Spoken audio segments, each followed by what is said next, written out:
We go live to the 78th General Assembly of the United Nations on the 5th day. Let's listen to the statement of Jeyhun Aziz, Oglu Bayramow, Minister of Foreign Affairs of Azerbaijan.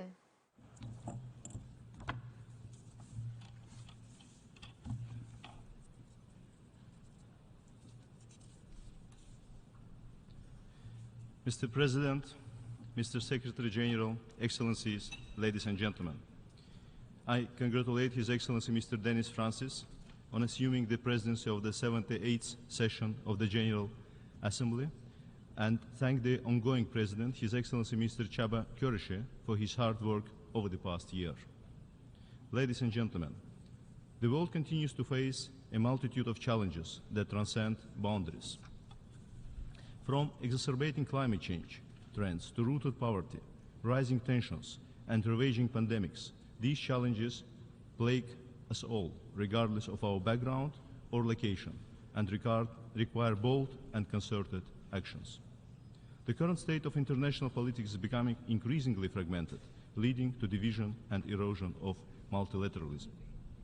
The growing trend of intolerance and discrimination, in particular Islamophobia, and alarming surge in hate speech are disturbing.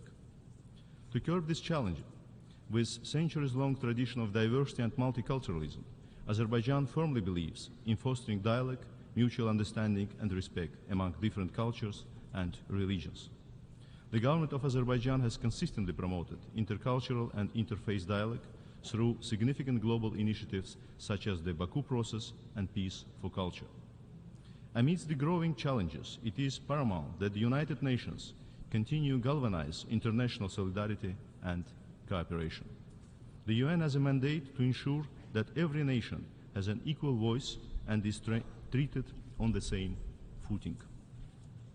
The UN Charter principles and purposes are binding worldwide and must be applied consistently, not selectively. Azerbaijan advocates for a reinvigorated and reformed multilateral system with the UN as at its core, underpinned by strict adherence to and non-selective application of the norms and principles of international law. We look forward to the summit of the future as an opportunity to reinvigorate global action and reflect on collective commitment to the UN Charter and multilateralism. Excellencies, in its national capacity and as the chair of the non-aligned movement, Azerbaijan continues contributing to peace, security, and global sustainable development agenda, and spares no effort to promote international solidarity and multilateralism. Since the outbreak of the COVID-19 pandemic, Azerbaijan has been at the forefront, putting forward several global initiatives to fight this challenge. The lingering effects of the pandemic create a pressing need to redouble our efforts for global cooperation and solidarity, anchored in high-level political engagement and collaboration involving all vital stakeholders. International cooperation and political engagement require involvement of different stakeholders, including women and youth. Azerbaijan made this a key focus point of its NAM chairmanship through the foundation of the NAM Youth Organization with a permanent secretariat in Baku under the Shusha Accord and initiation of the establishment of the NAM Women Platform. Azerbaijan also spearheaded the foundation of the NAM Parliamentary Network. We must strengthen joint effort in tackling the pandemic's consequences and consolidate efforts for global recovery from COVID-19. In light of this, the President of Azerbaijan initiated establishing a UN high-level panel on post-pandemic global recovery. In March 2023, we hosted the NAM Contact Group Summit in response to COVID-19, where the President of Azerbaijan, in his capacity as the NAM chair, declared two global calls to support the post-pandemic recovery of Africa and small island developing states. Azerbaijan announced allocation to each of these calls as the first donor. Since 2020, Azerbaijan provided humanitarian, economic, and technical assistance worth of $300 million to over 130 nations. Ladies and gentlemen, as we approach the midterm of the 2030 Agenda for Sustainable Development, many parts of the world struggle to achieve our shared vision of future. It is imperative that we concertedly confront these challenges. Since their adoption, Azerbaijan has been a passionate supporter of promoting and implementing the SDGs universally. We have been pursuing transformational changes in remodeling our economy, focusing on sustainability, inclusive growth, social justice, and clean energy. Azerbaijan's GDP has tripled in less than 2-decade span. Poverty went down from 49 to 5%. The external public debt is expected to be some 10% of the GDP for 2023, one of the lowest globally. The clean environment and green growth became one of the 5 priority areas of our new national development strategy. Azerbaijan voluntarily pledged to reduce greenhouse gas emissions by up to 40% by 2050 and established a green energy zone in its Karabakh and eastern Zangezur regions. Azerbaijan's roles in global energy security has further expanded from traditional crude oil supplier into a reliable natural gas provider. With the completion of the Southern Gas Corridor, the biggest infrastructure project in Europe, Azerbaijan is now the natural gas supplier of 5 more European countries. In a time when European energy security faces unprecedented challenges, currently 7 countries receive natural gas from Azerbaijan. And in the near future, this will increase to 10 European countries. The projected increase in renewable electricity production will allow Azerbaijan to become an exporter of green electricity to European countries through the landmark trans-regional Black Sea submarine cable project that Azerbaijan embarks on with partner countries. Azerbaijan is also a key player in the development of trans-regional connectivity projects. In 2022, we have increased the transit flow by 70% through boosting investments in transportation infrastructure and widening cooperation with our regional partners. Mr. President, despite unprecedented suffering, deprivation, and devastation that the people of Azerbaijan were subjected to due to the 30-year-long military occupation, Azerbaijan initiated normalization agenda and offered peace to Armenia based on equal and reciprocal respect for legitimate interests of both sides through mutual recognition of and respect for each other's sovereignty, territorial integrity, and inviolability of borders. Over the past few months, thanks to concerted efforts of international partners, negotiations have intensified and yielded limited but promising results. Yet, what we observe is replication by Armenia of the past pattern to imitate talks, backtrack from previously undertaken commitments at the last minute, and commit political, military, and other provocations at every negotiation stage to evade taking concrete decisions. As such, the efforts for durable peace between Azerbaijan and Armenia have again become hostage to Armenia's policy of revanchism. For almost 3 years, since November 2020, more than 10,000 strong armed formations equipped with heavy offensive weaponry were sustained by Armenia in the sovereign soil of Azerbaijan, including by abusing the Lachen Road in an attempt to fuel separatism. In this period, while being engaged in negotiations, we have been consistently drawing the attention of all international actors involved into the normalization process and the wider international community to the serious threat stemming from the non-fulfillment of Armenia's commitment and urging for peaceful solution. While our legitimate and fact-based concerns were acknowledged behind the closed doors, it failed to be translated into real steps and targeted public messages to persuade Armenia to honor its commitments. Consequently, Armenia felt emboldened and once again fell into the illusion that it would be better off by opting for status quo based on illegal military presence and line of contact logic in the sovereign territory of Azerbaijan. Armenia further embarked on igniting tension through a global campaign of manipulation and disinformation, targeting the sovereignty and territorial integrity of Azerbaijan and blatantly interfering with internal affairs. For months now, Armenia mobilized all available resources for a manipulation campaign based on fabricated allegations of blockade, humanitarian crisis, or ethnic cleansing. For this purpose, Armenia recklessly politicized and essentially abstracted the delivery of goods to the Karabakh region of Azerbaijan for its agenda of separatism and blocked consistent efforts of several international actors to find legitimate and practical solutions through dialogue. On September 18, simultaneous delivery of humanitarian goods through Agdam and Lachin, which was offered by Azerbaijan months ago and positively received by all involved international actors, was finally conducted by the ICRC as Armenia had to withdraw its weeks-long obstructions. Azerbaijan, like wider international community, welcomed this development, hoping that it would finally lead to the escalation on the ground and pave the way for restoring the focusing on pressing issues pertinent to interstate normalization. Yet Armenia failed to meet these expectations for yet another time and resorted to military provocation in an attempt to continue its blame game against Azerbaijan. Thus, one day later, mine planting by Armenian sabotage group led to tragic deaths of 6 Azerbaijani citizens, 2 civilians and 4 police officers in 2 separate mine explosions. Other 6 police officers were seriously injured. In response, Azerbaijan launched local counter-terror measures to neutralize illegal armed formations to preserve its sovereignty and territorial integrity and to protect the safety and security of its residents. These measures were limited and proportionate, exclusively aimed at neutralizing legitimate military targets by using high-precision ammunition in full compliance with norms of humanitarian law. All measures were taken to avoid collateral damage.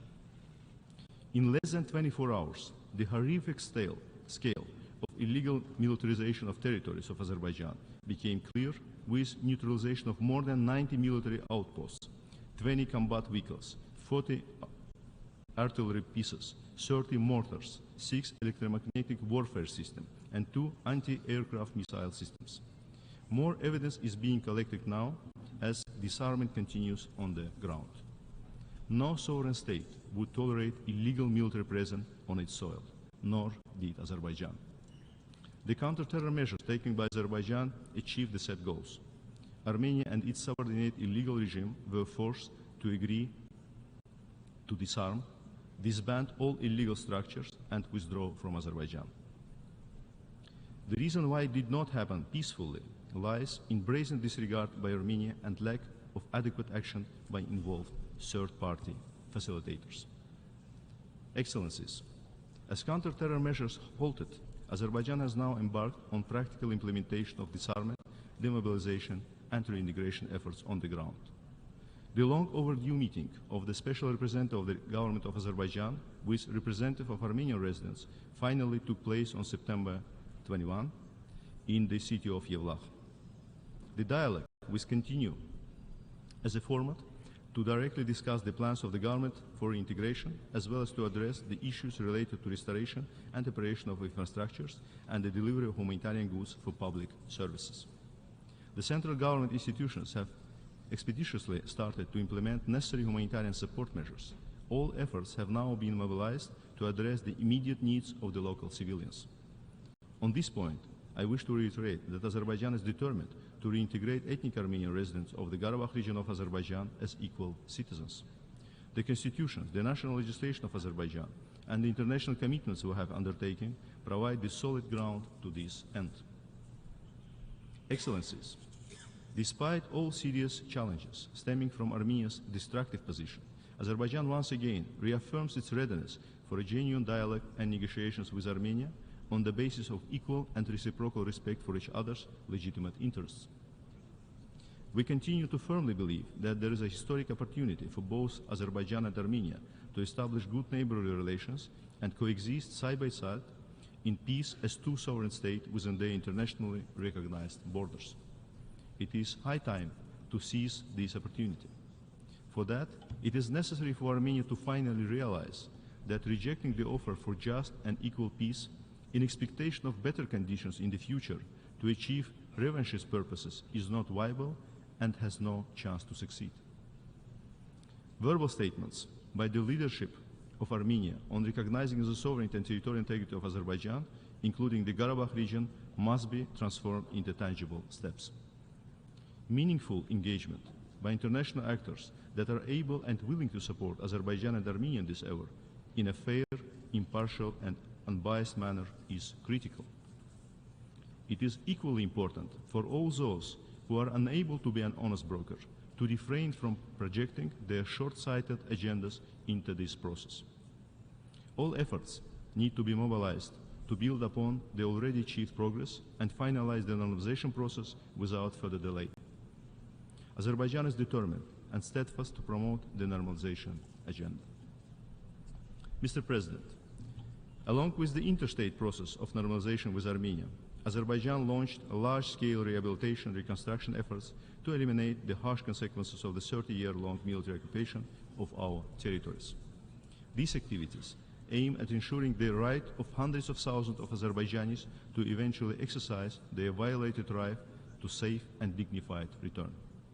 Thanks to the tireless efforts taken by the government, life now returns to the territories that have experienced unprecedented vandalism in 30 years of Armenia's military occupation. The first groups of displaced families have already returned to their places of origin. Regretfully, the massive contamination of territories of Azerbaijan with landmines and other explosive devices remains a significant obstacle to smooth progress of rehabilitation and reconstruction. This contamination is posing a threat to those returning home after being displaced for 3 decades. The refusal of Armenia to share all maps of mined areas and the continued planting of landmines, installation of booby traps and other explosives, even after the declaration of cessation of all military activities, further aggravates the situation and increases the human toll. Since November 2020, 315 individuals have fallen victim to landmines planted by Armenia. Some mines were transferred to the territory of Azerbaijan and planted therein after the signing of the trilateral statement. Given the ongoing landmine problem in Azerbaijan and the challenges national agencies face in addressing it, there is an urgent need for increased international support to strengthen Azerbaijan's humanitarian mine action capacity. Such support would not only aid in the mining effort but also contribute to the global campaign against landmines and demonstrate a commitment to peace and cooperation in the region. Dear colleagues, ensuring justice concerning serious war crimes and crimes against humanity is vital in healing the wounds of the past conflict. While accountability and redress ensure the rights and interests of the victims, they are also critical prerequisites on the path to genuine post-conflict normalization and reconciliation. Over more than 30 years of aggression and occupation, Armenia subjected Azerbaijani cultural heritage to desecration and destruction. This included numerous monuments of world and national importance: mosques, temples, mausoleums, museums, art galleries, archaeological sites, and libraries.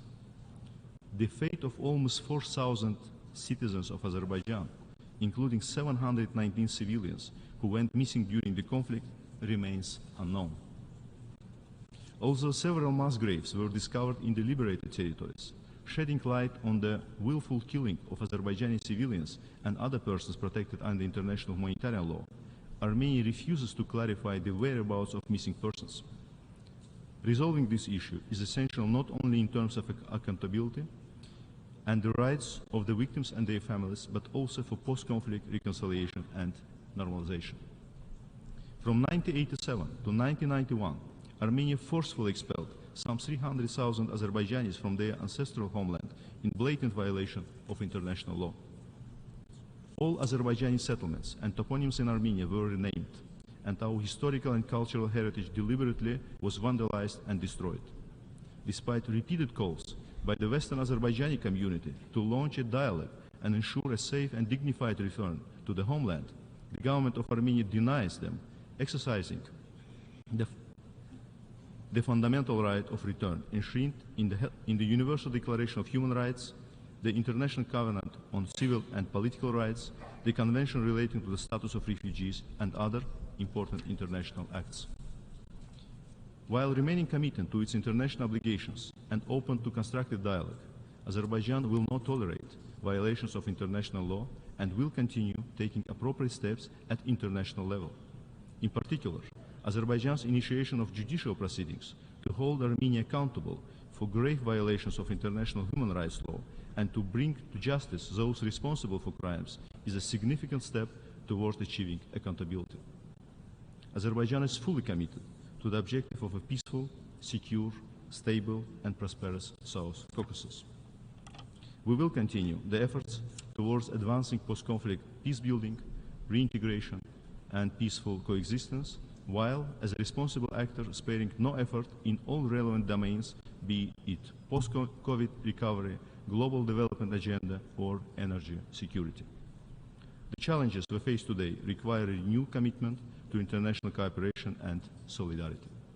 It is only through joint efforts that we can overcome present and future complex challenges to build a brighter future for ourselves and coming generations. I thank you, Mr. President.